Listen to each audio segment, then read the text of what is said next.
हिमाचल प्रदेश में भांग की खेती को लेकर राजनीति छिड़ी है। राज्य सरकार की तरफ से भांग की खेती को लीगल करने की योजना बनाई जा रही है। राज्य सरकार का दावा है कि औषधीय उपयोग के लिए इसे लीगल किया जा सकता है। इसके लिए सरकार की तरफ से बिल भी तैयार किया गया है। राजस्व मंत्री की अध्यक्षता में 26 अप्रैल 2023 को एक समिति का गठन हुआ था। राज्य सरकार के मंत्री विक्रमादित्य सिंह ने ऐलान किया है कि इसे लेकर जल्द ही एक बिल पेश किया जाएगा।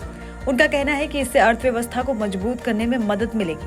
मामले पर हिमाचल सरकार की तरफ से बनाई गई समिति ने कांगड़ा, चंबा, मंडी, कुल्लू, सोलन और सिरमौर जिले का दौरा किया था और साथ में कई राज्यों से भी संपर्क किया गया था। समिति ने पाया है कि इसकी खेती से राज्य को राजस्व की प्राप्ति होगी। मंत्री ने यह भी दावा किया है कि राज्य की आबकारी नीति को भी फायदा होगा।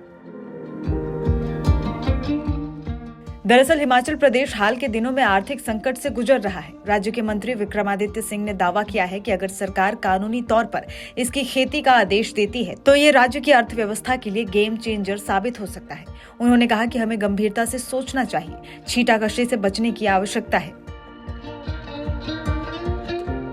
मालूम हो कि भारत में पिछले लगभग 40 साल से भांग की खेती को गैर कानूनी माना गया है। हालांकि हिमाचल समेत कई राज्यों में लोग गैर कानूनी तरीके से इसकी खेती कर रहे हैं।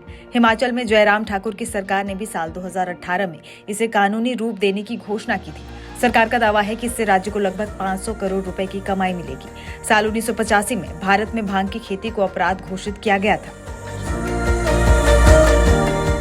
भांग को एक नशे के तौर पर देखा जाता है। हालांकि भांग आयुर्वेदिक चिकित्सा में अहम भूमिका निभाता है और इसे मतली, उल्टी और शारीरिक दर्द समेत विभिन्न बीमारियों के इलाज में इस्तेमाल किया जाता है। माना जाता है कि ये इम्यूनिटी बूस्टर का काम भी करता है। इससे शरीर की रोग प्रतिरोधक क्षमता मजबूत होती है। यही नहीं, ये कोलेस्ट्रॉल को कम करने में भी मदद करता है। ये हाई ब्लड प्रेशर को कंट्रोल करता है। आर्थराइटिस में आराम पहुंचाने और त्वचा संबंधित रोगों में निजात दिलाने में कारगर साबित हो सकता है।